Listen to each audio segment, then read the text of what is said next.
Hi, I'm Nate Speare.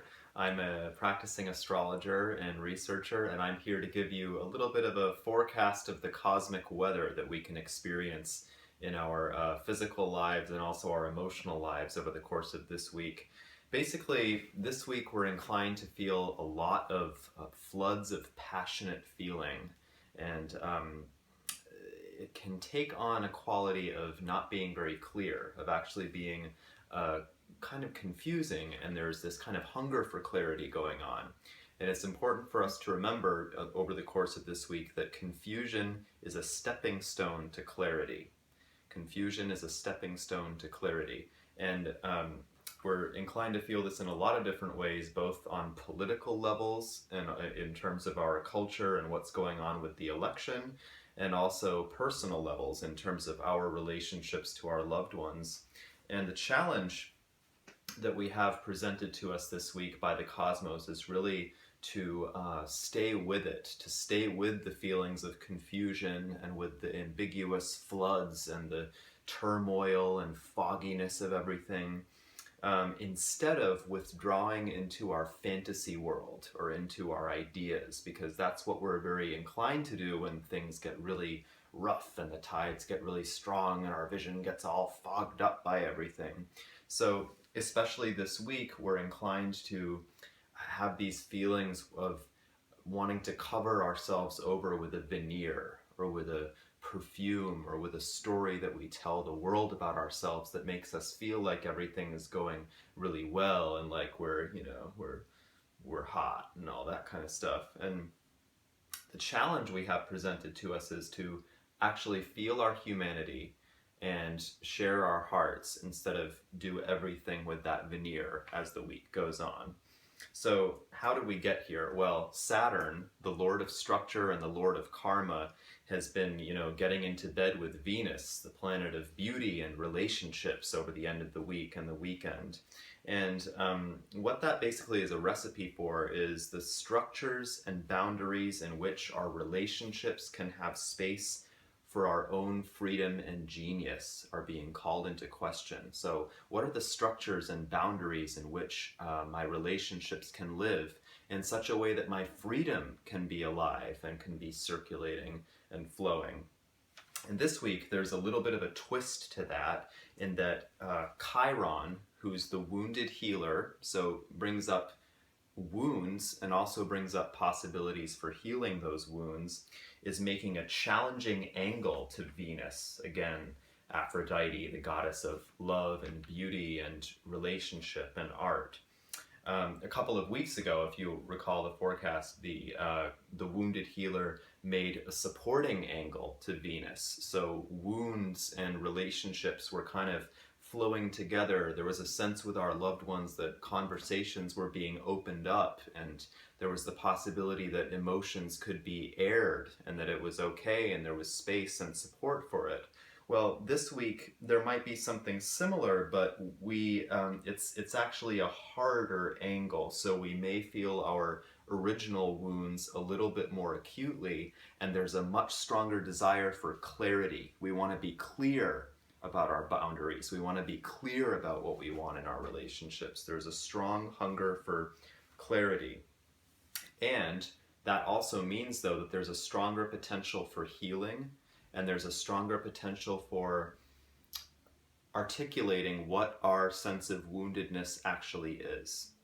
And because Venus is in Sagittarius, which is a sign of diversity and of a sort of cross-cultural mindset, we can see this on personal levels, but also on political and social, widespread cultural levels. We can just look at what's been happening with Standing Rock, with the whole issues of Standing Rock, and this kind of seed of possibility for different cultures coming together, and the potential for healing, healing which has to do with addressing wounds that go way, way, way far back. So we're seeing the potential for healing on a deep spiritual level, but we're also seeing, like, even more in our faces, the wounds and the rawness of those wounds. So it's important to pay attention to this. Another thing that's happening is the sun, our conscious sense of who we are, is supporting Neptune, the planet and the god of spirituality and of compassion, and also of escape, of escapist tendencies. So when Neptune and the sun are kind of flowing together, Neptune sort of fogs up or floods or overwhelms what he touches. So that means if the sun is our conscious sense of who we are, our conscious sense of who we are this week is bound to be a little bit fogged up and even flooded at times. Now, that's the opposite, you might say, of a feeling of clarity. But it's actually, in disguise, another kind of clarity, because we're actually being asked to speak from our hearts, and which is a very difficult thing to do, actually. It has to do with not dividing the world into this and that. And it's a very, very high calling for us right now, especially with the presidential election coming up. We're even more likely to be dividing everything into us and them categories, into who's with us and who's against us. But the Sun and Neptune supporting each other are suggesting to us that the only way we're going to have any hope of healing anything is by listening to each other's stories and honoring each other's stories, even those who we consider to have views that are radically different from our own, and to have compassion for who we are, especially when little things go wrong. Because in terms of the sun, our conscious sense of who we are, we like everything to go right. We like everything to go our way. We might find this week that little minutiae kind of can go wrong, and the test is in how we react to that. Do we use those things to close down and shut away from our fellow humans, or do we use those things to open up and get curious and actually expose our naked, raw vulnerability of who we are? So I actually have, I invite you to practice, try a little experiment from now until next Sunday. And I'm not asking you to believe this, just to try it as an experiment, and then next Sunday sort of sit down and see what happened there, what happened when I tried that. So the experiment is, whenever somebody gets on your nerves, or if someone seems to be standing in your way this week, or even just strangers that you see on the street, practice saying to yourself, not out loud, but inside your head, practice saying to yourself, just like me, wants happiness, doesn't want suffering.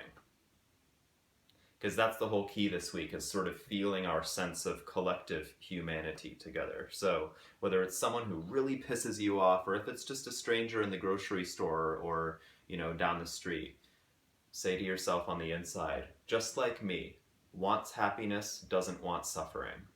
And I'm not asking you to believe this, just try it out as a little experiment and see, on Sunday, report back to me, how did that go? Did anything shift there? And if so, what was it that shifted? So, because this is actually what all of this is getting at is, yes, our drivenness and our resolve, which the sun, the principle of the sun sort of represents that. What is our resolve? How do we rule our life? Our sense of ruling our life and our sense of organization can get really confused, and what confuses our resolve is our need for relational vulnerability, our need for each other, and our need to be human with each other, our need to be vulnerable with each other, and to be compassionate. And so sort of a little added contemplation this week is actually to see how close our need for relatedness is to our sense of revolutionary freedom and independence. To see how close those things actually are. Our vulnerability and our just raw need for each other, and our sense that we are radical geniuses, radical independent geniuses, driven to do great things. Contemplate how those things are actually closer together than we might have assumed in the past that they are. So speaking of revolutionary wildness and radicality, also talking to Venus is Uranus, the wild card and the liberator, who's making a supporting angle to Venus, the goddess of relatedness. Um, the this kind of reminds us of the myth of Uranus and the myth of actually of the birth of Venus. The challenge here is to not, again, withdraw into our revolutionary ideas, because that's what we can do when we're under the influence of wild, free radical Uranus. Uranus in the myth was impatient with human evolution. He did not want to see the fruit of his seed. So he kept on stuffing the population of the earth back into the womb of Gaia. He just wasn't, it didn't live up to the perfection that he had in his flash of brilliance in his mind. So his son Saturn ended up castrating him, which was in effect sort of castrating and sacrificing that impulse of revolutionary impatience. And what happened when Uranus was castrated? Out of Uranus's genitals, out of the sea foam mixed with Uranus's genitals, emerged Aphrodite, Venus. So if you actually think about that, out of the sacrifice of revolutionary impatience came the goddess and the principle of human relationship, of relatedness, of heart connections, of erotic connections. It's an interesting little paradox there. And if you think about it, the word sacrifice, if you think of the castration of Uranus as a sacrifice, the word sacrifice is linked with the word sacred. So actually, if we don't withdraw into our radical and independent ideas separate from the world, but we actually are able to relate with other people in an open-hearted and vulnerable way, even when it's scary and uncomfortable, we are actually transmuting our revolutionary impulses into something sacred. So chew on that for a little bit. In terms of the election and politics, we may see that both Trump and Hillary are going through tumultuous times in terms of their family lives, in fact, and we might see that Donald Trump puts forth a little bit of reactiveness to scandals surrounding his home and family life and his emotional life, and also potentially sex and money scandals surrounding him. But it's all very confused right now. But we might be seeing that coming forward. And with Hillary, she needs to show how much she cares on a heart level about what's happening, while also staying grounded and not being overwhelmed or not being turned into a zombie by the flood of all of this, Neptunian, as I said, fog that's coming her way. So to show how much she cares, but not being overwhelmed and deadened by all of that. And so as a sort of takeaway, I'll have a guided meditation later in the week that involves this practice of sharing our humanity together. But I would invite you to journal with these two questions. First is, what opens me up? And the second is, what shuts me down? How do I experience opening up to the world? And how do I experience shutting down and closing down to the world around me?